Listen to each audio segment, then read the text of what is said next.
공작 깃털로 꾸민 전모를 쓰고 쾌자를 덧입고 푸른 띠를 맨 두 기생이 칼춤을 추고 있습니다.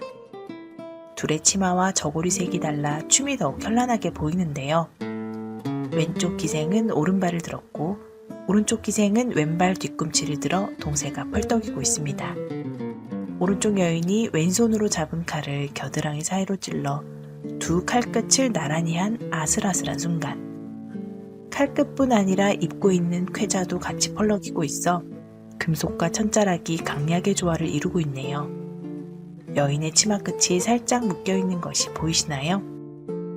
오로지 춤의 아름다움과 역동성에만 초점을 맞춘 이 작품은 혜원 신윤복의 표현력이 유감없이 발휘된 걸작입니다. 폭 35cm의 종이 위에 양반 5, 기생 2, 상노 하나, 악공 6 등 무려 16명이 자리하고 있는데요. 이 건무잔치를 연 인물은 아마도 죽침에 기대어 왼손으로 부채를 잡은 양반인 것 같습니다. 갓과 도포를 갖춰 입은 앳된 아이와 초립을 쓴 젊은이 사이에 똑같이 차려입은 기생 둘은 칼춤에 빠져있는 모습인데 혜원은 왼쪽 기생에게 담뱃대를 물려 변화를 주었습니다. 신윤복은 유흥문화에 꽂힌 기생을 주인공으로 즐겨 그렸습니다. 이 그림에서 가장 잘 보이는 인물도 칼춤을 추는 두 기생들이죠. 이 그림 속에는 명작의 필수 요소라고 할 수 있는 시선의 흐름이 잘 스며들어 있답니다. 아랫줄에 있는 악공부터 살펴볼까요? 얼굴이 옛된 해금 주자가 고개를 오른쪽으로 돌리고 있고 피리와 대금을 지나 장구제비와 북제비로 이어지는데 북제비의 시선 방향은 건물을 추는 기녀들을 향하고 있죠. 악공들이 입은 푸른 도포자락 빛깔이 미묘하게 다른 점도 눈에 띕니다. 건물을 추는 기녀를 지나 대감과 그 옆의 인물로 옮겨간 시선은 윗줄 두 기녀의 시선을 따라가다가 오른쪽 끝의 시종에 가서 멈추는데요. 시종이 들고 있는 수평의 장죽이 마침표 역할을 하는 셈이죠. 신윤복이 그린 혜원 전신첩에 들어있는 30점의 그림 가운데 춤추는 모습이 나오는 것은 총 3점입니다. 이 쌍검대무 외에 무녀가 굿하며 춤추는 것을 그린 무녀신무, 무더운 여름철 흥에 취해 즐기는 모습을 그린 남량만흥이 있습니다. 한 무리의 선비들이 산속 바위 그늘 아래 너른 터에 자리를 잡았습니다. 돗자리 2개를 니은자로 붙여 작은 돗자리에는 선비들이 앉고 큰 돗자리 위에서 선비와 기생이 덩실덩실 춤을 추고 있네요. 기생의 저고리는 딱 붙고 치마는 퍼져 허리가 더욱 가늘어 보이는데 치마 끝에 버선발 코가 살짝 드러나 있습니다.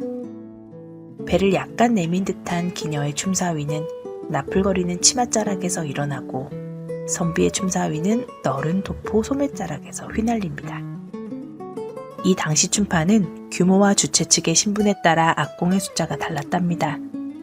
쌍검대무에서는 악공이 6, 무녀신무에서는 악공이 2이었는데 이번에는 악공이 4명입니다. 해금, 피리, 장고소리 울리는 바위병풍 아래에서 느릿느릿 춤을 추다 보니 한량들의 여름더위도 어느새 씻겨나가는 것 같습니다. 남량만흥에서 여름날 선비들의 유흥 모습을 보았다면 가을의 풍류는 어땠는지 볼까요? 단풍이 물든 산길에 젊은 하인 2명이 기생을 태운 가마를 메고 갑니다. 옆에서 걷고 있는 선비는 옥색 누비 저고리에 남색 향주머니를 차고 색색의 허리띠와 주머니끈으로 한껏 치장을 했네요. 쓰개 치마를 폭 뒤집어 쓴 기생의 자태도 마냥 여유로운 가운데 오른쪽 상단에 혜원이 달필로 쓴 7글자가 그림을 더욱 돋보이게 합니다. 지게를 든 총각의 머리에 꽂힌 붉은 단풍잎에서 가을이 느껴지고 선비의 가끈이 날리는 모습에서 바람이 부는 것을 알 수 있네요. 담뱃대를 물지 않고 고개를 돌린 기생의 얼굴을 보니 아마도 선비와 기생이 대화를 나누고 있나 봅니다. 평범한 인물들의 일상사를 마치 스냅사진 찍듯이 담아낸 신윤복의 작품들은 색채감과 조형 감각도 뛰어나지만 유흥문화를 바라보는 그만의 관점도 돋보이는데요. 서양 미술에서는 인상주의 화가들이 도시의 유흥문화를 다루었습니다. 앙리 드 툴루즈 로트렉은 이런 유흥문화에 매료돼 자신의 예술세계를 확립한 후기 인상주의 화가입니다. 프랑스 남부 알비의 명문 귀족 집안에서 태어난 로트렉은 부모의 근친혼과 유년 시절에 당한 사고로 두 다리의 성장이 멈추어버려 키가 140cm 정도에 불과했습니다. 파리로 나온 로트렉은 밤에 몽마르트가 갖는 화려함 속에서 자신만의 장소를 발견하고 무희들의 무대 뒤나 창녀들의 방 안까지 자유롭게 드나들며 그림을 그렸습니다. 로트렉은 포스터 작업으로도 유명했는데요. 이 포스터에서 우선 눈에 띄는 것은 한쪽 다리를 번쩍 들고 춤추는 무용수의 흰 치마입니다. 거꾸로 핀 꽃처럼 보이기도 하는 이 하얀 치마는 빨강, 파랑, 노랑, 검정 등 화려한 색채를 뿌려놓은 화면에서 물결치듯 힘차게 나부끼고 있습니다. 다리를 곧게 펴서 몸통과 수직이 되게 들어올리는 기타 춤을 추고 있는 사람은 라굴리, 즉 목보라는 별명의 당대 최고의 인기 스타였고 앞쪽의 남자는 놀라운 유연성 때문에 뼈없는 발랑탱이라고 불렸던 무용수입니다. 1890년 앙대팡당 전시회에 출품된 이 작품은 춤을 연습하는 사람들을 묘사하고 있습니다. 색채가 놀랄 정도로 생생한 이 그림에서 로트렉은 무희들의 생동감 있는 모습과 관객들의 정적인 분위기를 교묘히 대조시키고 앞쪽에 분홍색 옷을 입은 여인을 등장시켜 관람객들에게 수수께끼를 던지고 있습니다. 이 여인은 모험심이 많은 귀족일까요? 아니면 매춘부일까요? 로트렉의 예술을 특징짓는 중요한 요소는 바로 여성입니다. 그가 다룬 여성 모델들은 사회적으로 최상층에서부터 최하층까지 다양했고 54호 선실의 승객에 남긴 고결한 여인이든 매운굴에 지친 창녀이든 간에 다양한 여성을 화폭에 담아 훌륭한 작품으로 탄생시켰습니다. 파리에서 가장 유명한 극장 식당 물랭루주를 그린 이 그림에서도 뒷모습을 보이며 머리를 매만지는 댄서 라굴리가 나옵니다. 테이블을 중심으로 예술가와 댄서, 배구 등이 앉아있고 이들 뒤에 작은 키의 로트렉이 보이네요.